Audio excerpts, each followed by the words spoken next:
To the gentleman in the plaid shirt. Ms. Lake, Eric Garcia, the Independent. Yes, you can make all the Ted Lasso jokes you want. Quick question.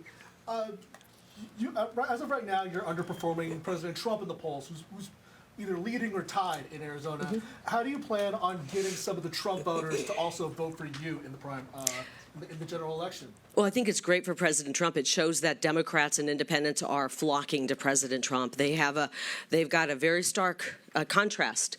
What they're dealing with now under, I don't know who's running our country, and what they were dealing with President Trump, which was a strong economy, safe streets, great foreign policy, no new wars.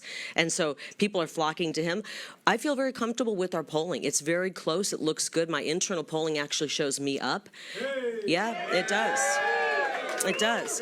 And so I feel very comfortable. I think I'm going to catch up with President Trump. I mean, we have the greatest president ever in President Trump, so of course he's doing really well. And I believe that we're going to catch up with him, and he's going to win, and I'm going to win in November. And then in January of 25, we're going to get to Washington, D.C., and get to working for the people. Your name? And Jamie Vera with Fox News. So just like the Cook Political Report today shifted Arizona from lean Republican to toss-up. We're going to see Vice President Harris here tomorrow. Just wondering if you're concerned having Harris at the top of the ticket, if that could hurt Republicans at all, and if we need to have Donald Trump, or if you believe Donald Trump should come out here and campaign as well. I think that Kamala Harris is actually less popular. If you can imagine this, Joe Biden is so unpopular in Arizona. I'm out talking to more people than all of you guys combined. I talk to more people every single week in Arizona, I think, than anybody. And because I'm a populist candidate who has a great relationship with the people. People don't like Joe Biden. That's pretty obvious. They like Kamala Harris even less. They understand that she hasn't done anything for the border. I don't really believe all the public polls. I've seen a lot of polls. I tend to like the ones that are the internal ones. That's the one where there's no BS involved. And so, you guys can try to create, like I said, it's like a makeover show, total makeover. You're trying to say that somebody who has done nothing for the border, called herself the border czar, has done absolutely nothing, is a San Francisco liberal who destroyed San Francisco. And you're trying to now all of a sudden act like she's the biggest superstar on the planet. And you can say that all you want. And there's a reason that your viewership and your subscriptions are just in the tank right now, because no one's believing the fairy tales that you're telling. And so say all you want and try to take this horrible ticket, the worst we've ever seen, and turn it into something special. The people feel it with their real lives. They can't afford to put food on the table. They're having to go to food banks to supplement, to make ends meet and feed their family. They know what it's about. And you can bring every, singer, rapper, actor, whoever you want to bring into the Democrat rallies. It's not going to change the fact that Democrat policies just don't work. They're devastating for individuals in this wonderful state and really across our country. Hi, Kari, Alex with NBC News. You picked up an endorsement from Karen Taylor Robson last week on primary night. Would you be open to endorsing KTR should she mount a gubernatorial bid in 2026? Oh my gosh, you're looking to the future. I like that. I'm looking to the future as well, and I see a future with America First policies of really a great economy again, safe streets once again. That's way down the line. I do appreciate that that she endorsed me. She endorsed me right after we were declared the winner last Tuesday, election day, and I really appreciate her endorsement. She's a businesswoman. She's had great accomplishments, and I welcome her endorsement. I don't even know that that's what she's planning on doing, and so I think we need to get through this election. Would you all agree we probably should get through this election? I think people are a little bit, frankly, by the time this election rolls around, they're going to want a tiny little bit of break as we roll up our sleeves and get to work. So thank you. Who did I miss? Let me ask this, and then I'll get to you. Is that okay? Gabriel Sandoval with the Associated Press. I'm interested to know, did Harris miss a chance to improve her standing with her standing in the state by not picking Senator Mark Kelly and picking Walz?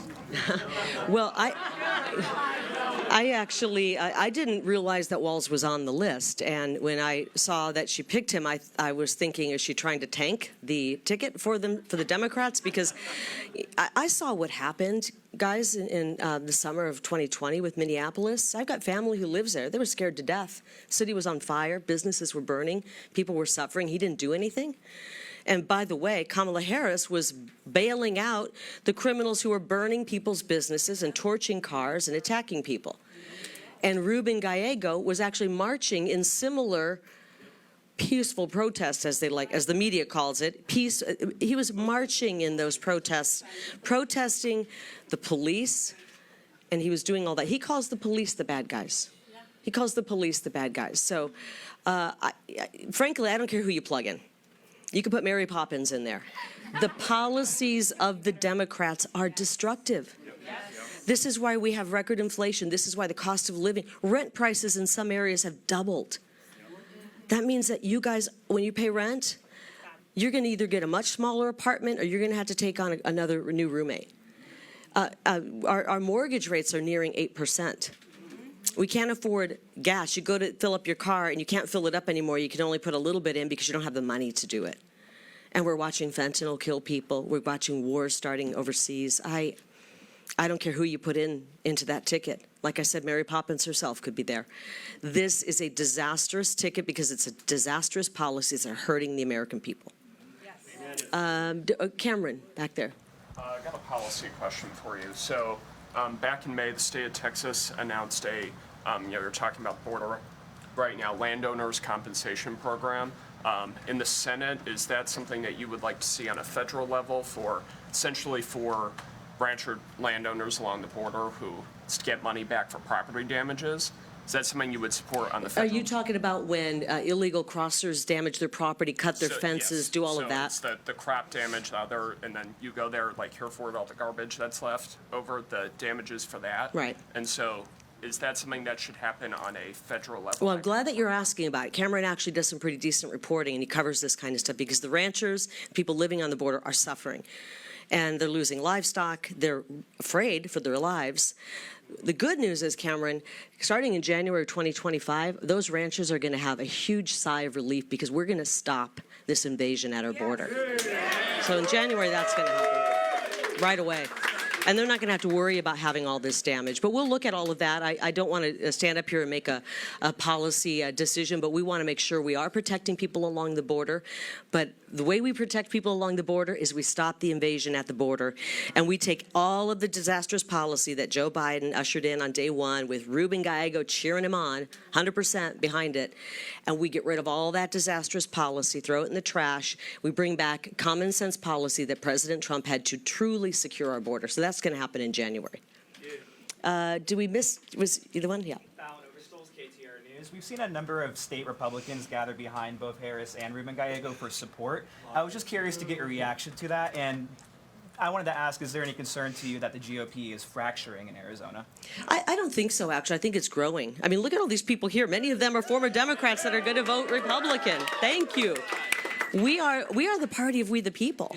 And I think they had, 10, 11, 12 people, and they called themselves Republican. But they voted for Hillary. They voted for, Hobbs. They voted for everybody except Republicans and now they're going to vote for Kamala Harris and this Walz guy. And they're going to vote for Ruben Gallego, the most radical, liberal politician to ever run in Arizona. I think you have to maybe at that point look in the mirror and decide if you want to maybe register as a Democrat. I don't know. If a few Republicans are becoming Democrats, that's up to them. They get their vote. But far more Democrats are coming over to the Republican Party. And the party is uniting. And I will say one more thing. I got polling, and I got close to 90% of the Republicans who are with me right now.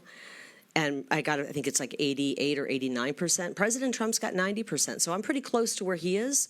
I believe the Republicans are united around me, and they want to have secure borders. They don't want the Trump tax cuts to go away. Most people who are business owners, Republicans, don't want the Trump tax cuts to go away in January. How many of you want a 20 or 30% increase in your taxes come January? They want to have a secure border. They don't want to be starting off new wars. So I'm not worried about that. I would let them know I still do want their vote. I welcome their vote. If they start to realize that things about Ruben Gallego that he's putting in his commercials aren't true, and they realize how liberal he is and they want to come back over and be Republicans, we would love to have their vote. I want your vote. I want you guys' vote. When you realize how disastrous this has been for your generation, I would love to have your vote as well. Do we need one more question? Do we have time for one more? How about this lady in front here? Hi, Carrie. Rachel Louise, Just ABC 15. Hi. Kind of just going off of that, you easily won last week, but it was somewhat close in just compared to how much money you raised compared to Mark Lamb and seemingly the events that you were holding, things like that. 16% is a close election. I didn't know that. I guess just looking, not to say that you didn't easily win, like I said, you did, but with the amount of money that you were raising and the large events you were holding, Good. there was a closeness there. What do you do to bring in those Mark Lamb Republicans to win them over? I think the Lamb supporters are already with me. I really do.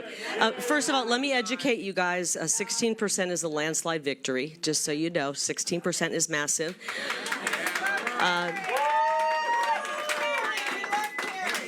And I love Mark Lamb and I love his supporters, so I actually welcome them, and I believe we're going to get all of them. I really do. I did raise a lot more money, you're right. I think we raised 11 or 12 million, actually. But guess what? Guess how much money I spent in the primary? 0. I didn't spend a penny. I have been, since I jumped into this, focused on the enemy. And the enemy is not Mark Lamb. The enemy is actually Ruben Gallego and these socialist policies. So I ran a general election since the 10th of October when I jumped in. I've been running a general election campaign. I haven't spent money on the primary. I didn't talk about the primary. I talk about my true opponent, who is Ruben Gallego. And so you don't pour money into a race that you're already going to win. I already knew what the polling was going to be. I knew I was going to be victorious. And therefore I didn't focus on that. So I think for not focusing at all on that, I think that was actually a massive landslide victory. But if you think 16 points is a close race, then I'll take a close race. Thank you. All right, guys, thank you so much for being. Oh, did we miss you? Oh, my least favorite publication. Now, when is the Arizona Republican to start being fair? Carrie, Ron Hansen with the Arizona Republic. You know, you spoke about your polling and how your campaign did in the primary and such, and that you have Republicans united behind you. When do you expect to see a flood of money coming in from, you know, all the various Republican organizations from Washington, or the endorsement and you know, public backing of people like Karen Taylor Robeson or Doug Ducey or others? Should we expect any of that to, you know, sort of make the case that, We just said Karen Robeson has endorsed me. will she be on the trail with you? I don't know. I mean, she's running a business, and I'm okay on the trail. I mean, I think an endorsement, you know, it's never enough for the Republic, though. It's never enough. It's like a 16-point win isn't enough. You win in a landslide, and they say it wasn't a big enough landslide. You raise money. I raised $5.2 million, and they said it wasn't enough. You know, get endorsements from people, and they say it wasn't enough of the endorsement, or it wasn't a big enough endorsement. I don't know what I can do to please the Arizona Republic, but I'm not trying to please the Arizona Republic.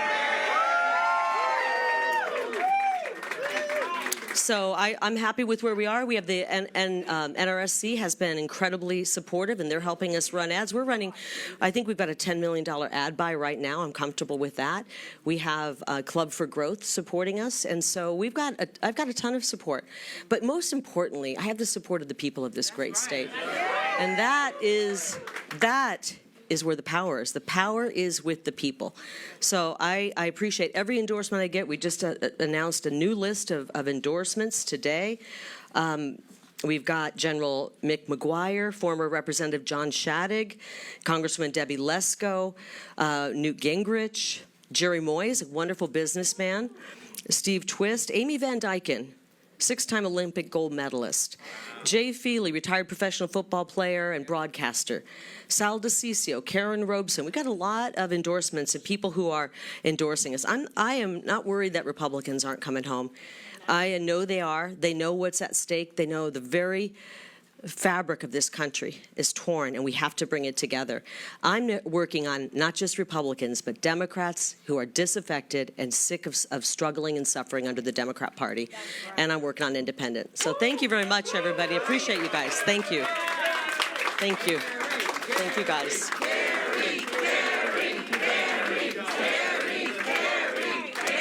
Thank you. Thanks, everyone. And if you want to, you know, you might be able to talk to some of these folks behind me, and please start telling the story of the Fentanyl crisis. It's real. It's real.